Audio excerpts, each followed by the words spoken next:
Good afternoon.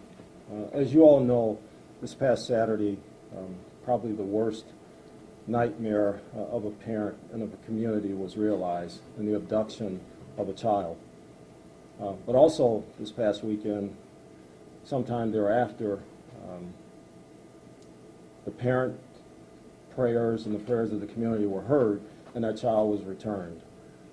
We're now in the early stages of this investigation. We're here to solicit the community's help in identifying a dangerous person that we need to get off of our streets. There are a lot of specifics that we have learned during the short course of this investigation that will help us and hopefully help the community in identifying this person so that we can bring closure to this family. Again, we're early in this investigation.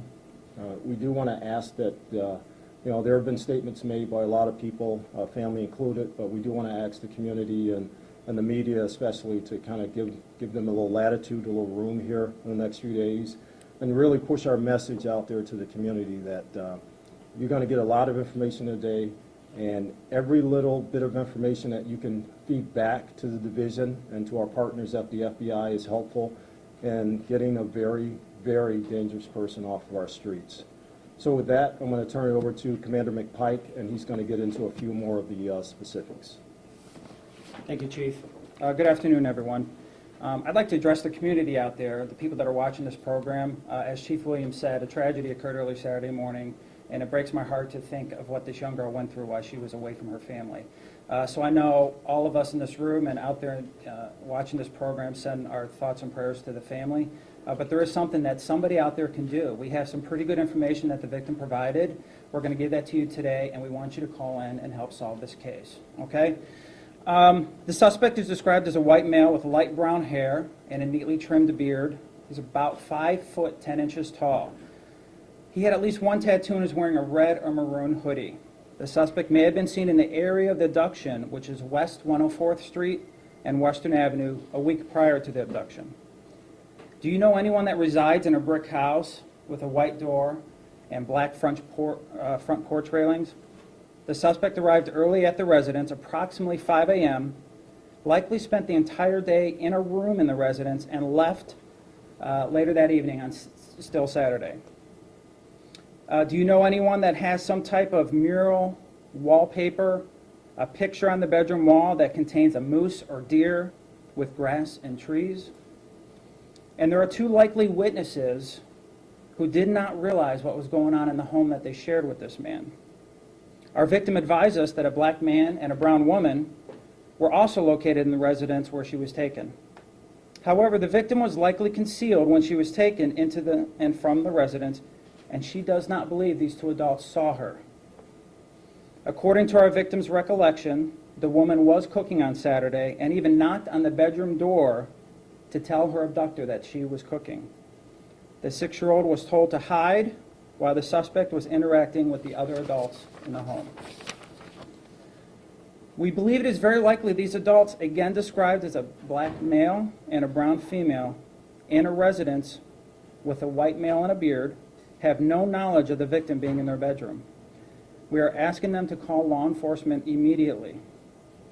Along with the black male and brown female, we also know from the victim that there were 2 dogs in the home. One was white and one was brown.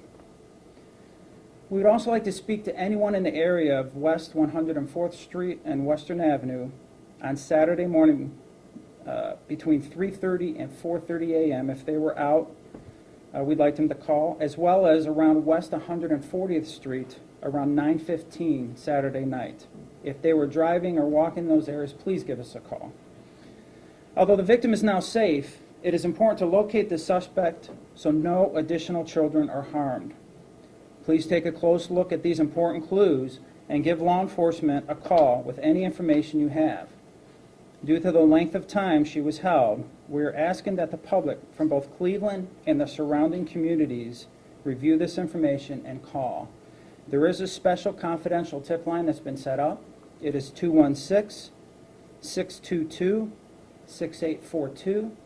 I'd also like to take this opportunity to thank the Cleveland FBI. We are extremely grateful and proud of the relationship that we have with them. And because of them, we're able to put dozens of officers and agents on the street every single day and we will continue to do that until we solve this case. With that, I will turn it over to Steve Anthony. Thank you, sir. Thank you, Chief. Thank you, Commander. Good afternoon, everyone. As has been said here, both by the Chief and the Commander, there is no more important police work than protecting our children. This young girl and this family should not have to endure what they endured this past weekend. Just rest assured the Cleveland Division of Police and the FBI are leaving no stone unturned. Having worked in this case, as you've heard, nonstop since we were aware of the disappearance and will continue to do so.